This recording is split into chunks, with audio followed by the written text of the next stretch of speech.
నమస్తే. Welcome to our channel.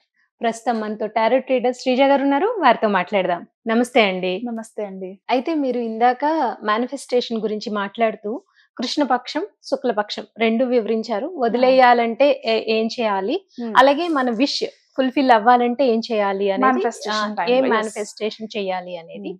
చెప్పారు. So, అయితే ఇప్పుడు చెప్పాల్సిందేంటంటే అసలు ఎలా దాన్ని ఫాలో అయితే మన విష్ వదిలేయడం అంటే ఏదైనా మీరన్నట్టు సమస్యలు గాని, లేకపోతే మనుషుల్ని గాని మనకు నచ్చినవి ఏవైనా సరే. అదే మనకు కావాలి అంటే జీవితంలో ఉన్నత స్థితికి ఎదగాలి. దానికి సంబంధించి ఏదైనా సరే. హ్మ్. సో, రిలేషన్‌షిప్ పరంగా లేకపోతే ఫైనాన్షియల్ పరంగా ఏదైనా మనం అసలు వదిలేయడం అంటే ఎలా మేనిఫెస్ట్ చేయాలి? అదే హ్మ్. దాన్ని మనం కావాలి అనుకున్నప్పుడు ఎలా మేనిఫెస్ట్ చేయాలి? ఈ రెండి డిఫరెన్స్ చెప్పండి. ఓకే. మనం ఇంతకుముందు వీడియో ఎవరైనా చూడకపోతే గనుక ఒకసారి చూడండి. హ్మ్. ఇంతకుముందు వీడియోలో మనం ఆల్రెడీ చెప్పుకున్నాం. లైఫ్‌లో ఒక సమస్యని అంటే ఏదైనా మనం ఒక సక్సెస్ అవ్వాలి అనుకున్నప్పుడు దానికి సంబంధించి ప్రతీదీ ఒకళ్ళకి సక్సెస్ అనేది స్మూత్‌గా రాదు హ్మ్. ఏదైనా సరే. సో, దానికి సంబంధించిన పీపుల్స్, ప్లేసెస్, సిట్యుయేషన్స్. ఏం సిట్యుయేషన్స్ అడ్డుపడుతున్నాయి? ఎవరి వల్ల అడ్డుపడుతున్నాయి? ఎందుకు అడ్డుపడుతున్నాయి? అవన్నీ కూడా మీరొకసారి అండర్‌స్టాండ్ చేసుకోండి. ఇంటెన్షన్ అనేది చాలా క్లియర్‌గా ఉండాలి. ఎవరి కోసం చేస్తున్నాం? అది ఎందుకు చేస్తున్నాం ఫస్ట్ ఆఫ్ ఆల్. ఆ బాధ మీకెందుకుంది? ఎవరి వల్లుంది? ఏ సందర్భంలో జరిగింది? హ్మ్. ఈ సిట్యుయేషన్‌ని మీరొకసారి తలుచుకొని ఒక పేపర్ తీసుకోండి. చక్కగా రాయండి. మీరు ఎవరి గురించి బాధపడుతున్నారు? ఎందుకు బాధపడుతున్నారు? లేకపోతే ఏ ఆరోగ్య సమస్య వల్ల బాధపడుతున్నారు? లేకపోతే మీకు బిజినెస్ ప్రాబ్లమ్ ఉందా? మీరు కావాలంటే అన్ని problems one by one list out చేసుకొని రాసుకోవచ్చు. యాహ్! లేదా మీకు ఒకటే ప్రాబ్లమ్ ఉందన్నా కూడా హ్మ్. రాసుకోవచ్చు. బట్ నేనిక్కడ ఏమంటానంటే మీకు ఎన్ని ప్రాబ్లమ్స్ ఉన్నాయో అన్ని ప్రాబ్లమ్స్ చక్కగా మెడిటేషన్ పొజిషన్‌లో కూర్చోండి. హ్మ్. గుర్తు తెచ్చుకోండి. ఒకవేళ మీకు ఎవరి మీదైనా కోపం, హ్మ్. అసూయ, ద్వేషం మిమ్మల్ని ఇబ్బంది పెట్టారు అని అనుకుంటే ఇది కలికాలం. మనం వెళ్లి ఎవరిని చంపడానికో, అవును. కొట్టడానికో మనకి అర్హత లేదు. అది తప్పు కూడా. హ్మ్. కాబట్టి ఏ మనిషినైనా ఫస్ట్ ఆఫ్ ఆల్ క్షమించటం అనేది నేర్చుకోవాలి. హ్మ్. ఓకే. ఏ విషయమైనా ఎవరినైనా సరే ఫస్ట్ వాళ్ళని క్షమించండి. వాళ్ళ పేరు తీసుకోండి. ఆ సిట్యుయేషన్స్ గుర్తు తెచ్చుకోండి. మీకు ఏడవాలనిపిస్తే ఏడ్చేసేయండి. ఓకే. చాలా మంది ఏం చేస్తారంటే, ఆ బాధను లోపలే పెట్టుకొని హ్మ్. దాన్ని క్యారీ చేస్తూ ఉంటారు. అవును. గుర్తుపెట్టుకోండి, లైఫ్‌లో మీకు ఏ సక్సెస్ కావాలనుకున్నా జరగకపోవడానికి రీజన్ ఏంటంటే, మీలో ఉన్న బ్లాక్స్ ఏంటంటే కోపం ఉంటది. హ్మ్. చూపించలేరు. బాధుంటది. ఏడిస్తే ఆ! లోకువైపోతానేమో అని అనుకుంటారు. లోపలే మీరు ఆ అవన్నీ ఎమోషన్స్ పెట్టుకోవడం అన్నీ వల్ల లోపల ఎమోషన్స్ అన్నీ పెట్టేసుకుంటాం. కూడా అవును. టాక్సిన్స్ అన్నీ గూడా మనకి లోపలే ఉండి హ్మ్. మనకి బ్లాక్స్, మనకి హర్డిల్స్ అనేవి యాహ్! క్రియేట్ చేస్తూ ఉంటాయి హ్మ్. లైఫ్‌లో. హ్మ్. సో, ఒక పేపర్ తీసుకోండి, ఒక పెన్ తీసుకోండి, పీస్‌ఫుల్‌గా ఒక పక్కన కూర్చోండి. మిమ్మల్ని ఎవరు బాధ పెట్టారు? ఎందుకు బాధ పెట్టారు? ఆ సిట్యుయేషన్ ఏంటి? ఒకసారి తీసుకోండి. నిజంగా మీకు అదే బాధ అనిపిస్తుంటే ఆ మనిషిని మనస్ఫూర్తిగా క్షమించండి. సిట్యుయేషన్స్ రాసుకోండి. లేదా మీకు ఒక హెల్త్ ప్రాబ్లమ్ ఉంది. హెల్త్ ప్రాబ్లమ్ రాయండి. హ్మ్. తొందరగానే ఈ హెల్త్ ప్రాబ్లమ్ నా లోపల నుంచి వెళ్ళిపోతుంది అని చెప్పేసి రాసుకోండి.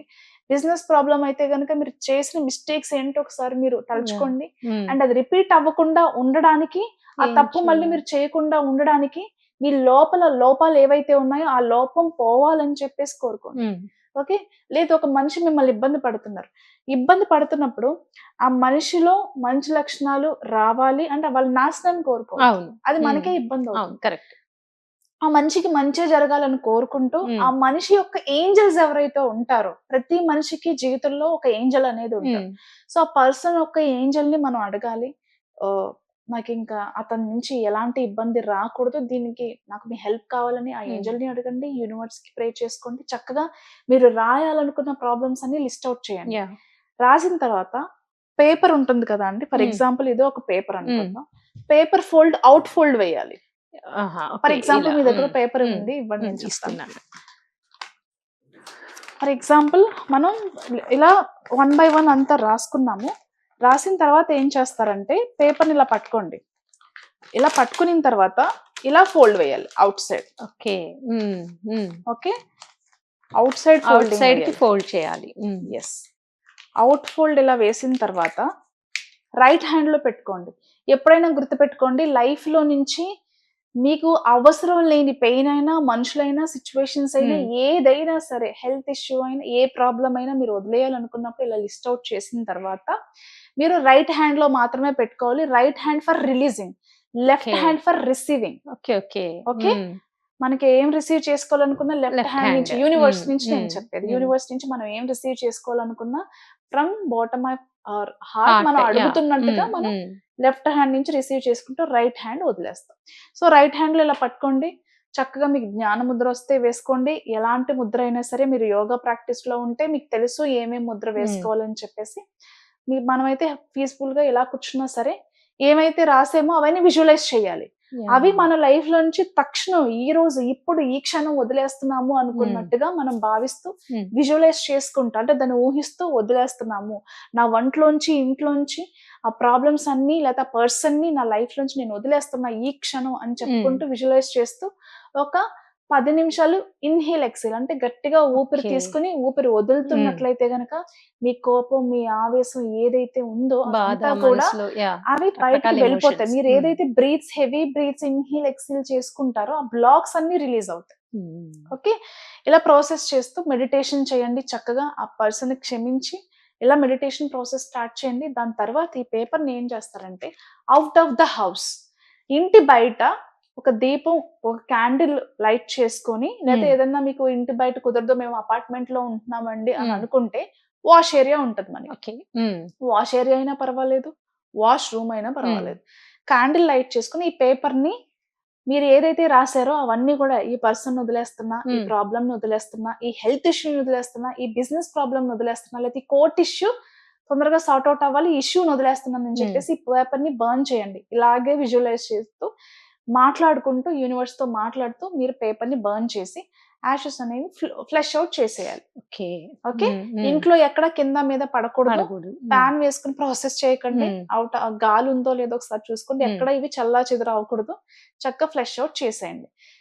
కింద పడతాయి అని అనుకుంటే ఏదైనా ఒక ప్లేట్ పెట్టుకుని చేసుకోవచ్చు. బూడిదంతా కూడా దానిలో పడిపోతుంది. హ్యాపీగా ఫ్లష్ అవుట్ చేసేసుకోవచ్చు. ఇలా చేసిన తర్వాత మీరు ఇంట్లో నుంచి లోపలికి వచ్చిన తర్వాత స్నానం చేయండి సాల్ట్ వాటర్ తో. సాల్ట్ వాటర్ మాత్రం హెడ్ కి తీసుకోవద్దు, జుట్టు ఊడిపోద్ది, మళ్ళీ మనం చెప్పలేదు అని అనుకుంటారు.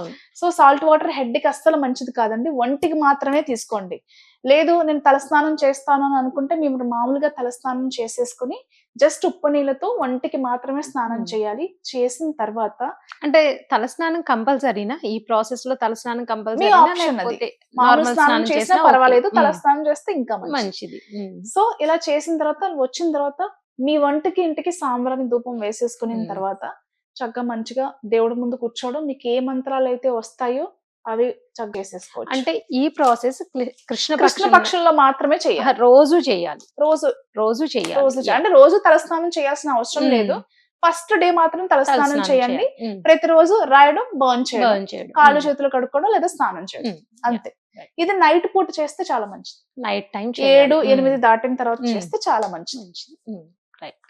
థ్యాంక్ యూ అండి. Thank you so much.